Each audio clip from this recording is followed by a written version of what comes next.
In a small stone church in the highlands of northern Ethiopia, there is a room that no ordinary person has entered in over 1,000 years. Inside, according to those who guard it, sits one of the most sought-after objects in human history, the Ark of the Covenant, the very container said to hold the stone tablets of the 10 Commandments. One single monk has chosen to guard it. For life, he never leaves the grounds. He never lets anyone inside.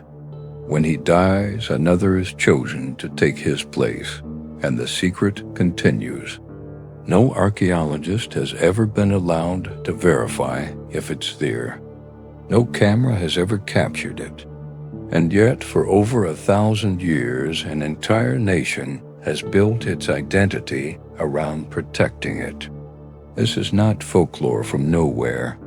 This guardianship belongs to the remains of an empire so powerful that ancient scholars ranked it among the 4 greatest kingdoms on earth, alongside Rome, Persia, and China. And yet, today, almost nobody has heard its name. This is the Kingdom of Aksum.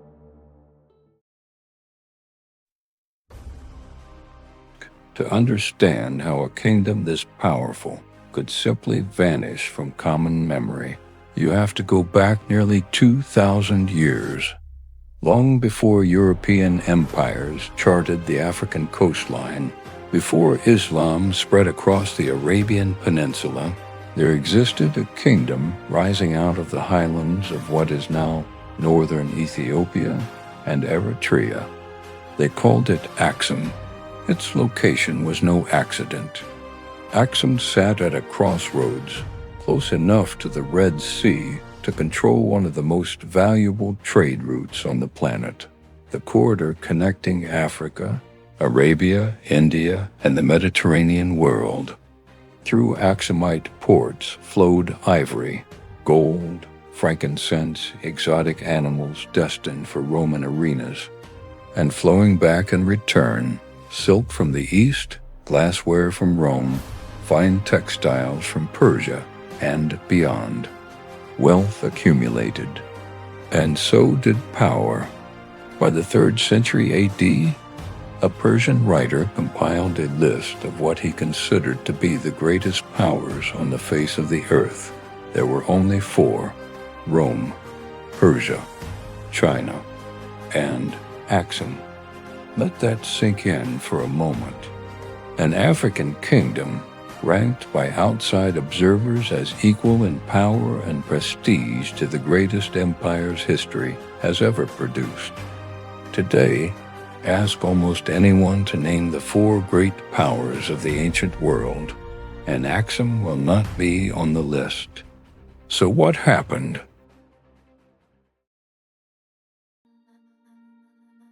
Aksum did not simply trade its way to greatness. It built it brick by brick, monument by monument. The Aksumites developed their own written language, a script called Ge'ez, still used in religious texts in Ethiopia to this day. They constructed massive obelisks, towering stone monuments carved from single pieces of granite, some reaching over 20 meters into the sky, marking the burial chambers of their kings. To this day, these obelisks still stand in the city of Aksum, defying time, weather, and the collapse of the very empire that built them. But Aksum's most defining moment came not on a battlefield and not through trade. It came through faith. In the 4th century, while much of the so-called civilized world was still deeply rooted in older religious traditions, the king of Aksum made a decision that would alter the trajectory of an entire region. He converted to Christianity, making Aksum the first sub-Saharan African kingdom to formally adopt the faith, and remarkably, doing so at almost the exact same period as the Remang Empire itself. This wasn't a small cultural shift. It tied Aksum directly into a growing global religious and political network, one that would shape its alliances, its architecture, and its identity for centuries to come. And this is where the legend begins.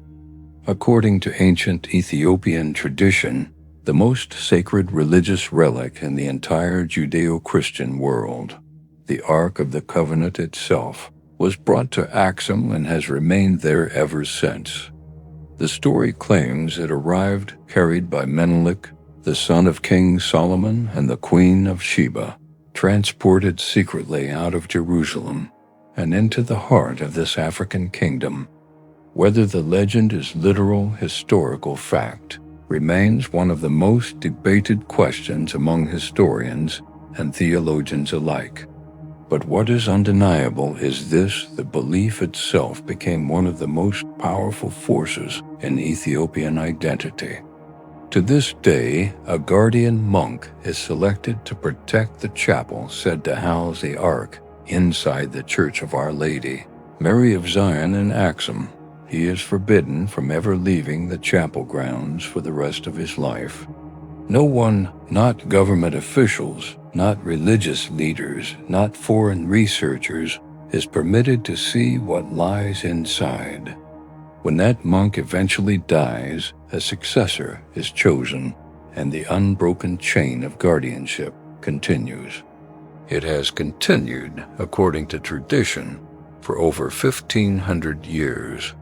Real or not, the legend turned Aksum from simply a powerful trading kingdom into something more, a spiritual capital, a place believed to hold a direct connection to the divine.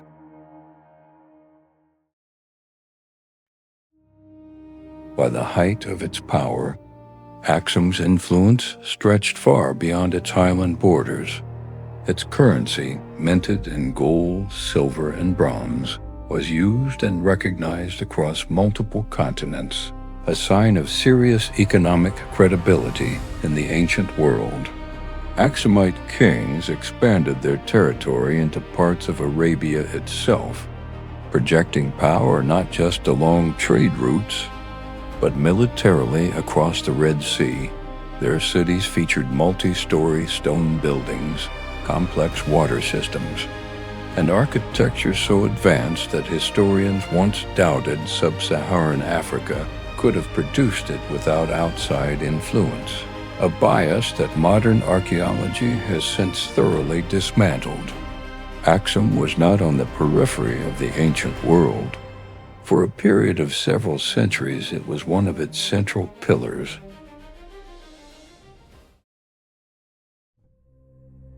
But empires, no matter how powerful, are never permanent.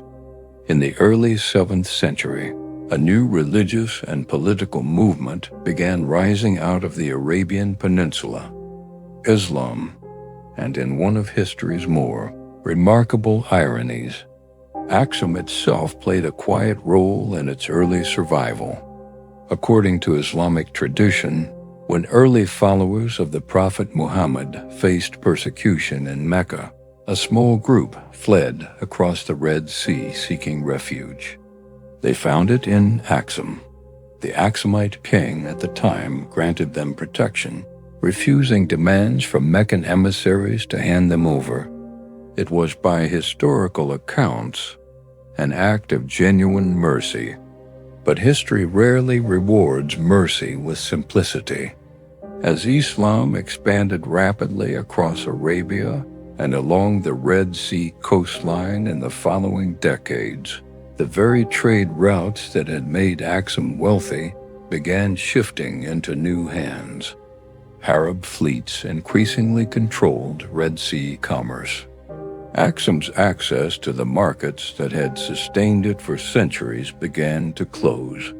Slowly, the kingdom that had once rivaled Rome found itself isolated, cut off from the trade networks that had been its lifeblood. Without conquest, without a single decisive battle, Aksum simply began to fade.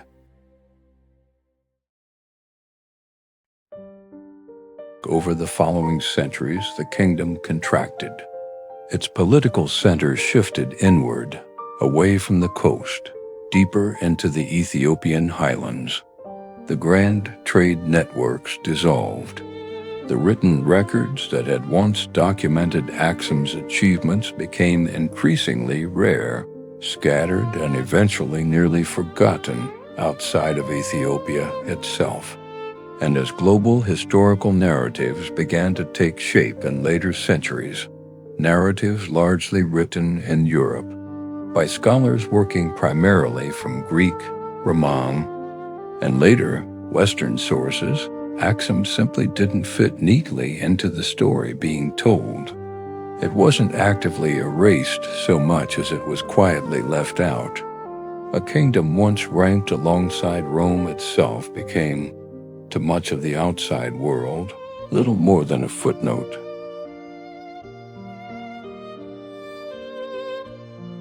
And yet, Aksum never truly disappeared. Its obelisks still stand in the modern city that bears its name. Its language, Ge'ez, remains alive in Ethiopian Orthodox liturgy to this day. Its churches still hold services, generation after generation, in buildings whose foundations stretch back over 1,000 years. And in one small chapel, a single monk still keeps watch, protecting a secret that has outlasted the empire that created it. Whatever the truth of what lies inside that chapel, one thing is beyond dispute. Aksum was real. Its power was real. Its influence stretched across continents and reshaped the spiritual landscape of an entire region. It was not a myth invented for tourism, and it was not a minor regional chiefdom exaggerated by local pride. Ancient outsiders, people with no reason to flatter Aksum, ranked it among the greatest powers humanity had ever produced. So why don't we know this story? Perhaps because history is rarely written by the civilizations that fade quietly. It is written by those who remain loud long after others have gone silent. Aksum did not fall to conquest. It did not collapse in catastrophe. It simply slipped from the center of the world's attention, piece by piece, until its name became unfamiliar to the very world it once stood shoulder to shoulder with. But greatness does not require permanent recognition to have been real. Somewhere in the Ethiopian highlands, ancient stone obelisks still catch the morning light exactly as they did 1,600 years ago. And in a quiet chapel nearby, a guardian still stands watch over a mystery the world has never been allowed to solve. This is Echoes of the Forgotten, where every story gets told the way it deserves. If this moved you, like and share it with someone, because that is how forgotten stories survive.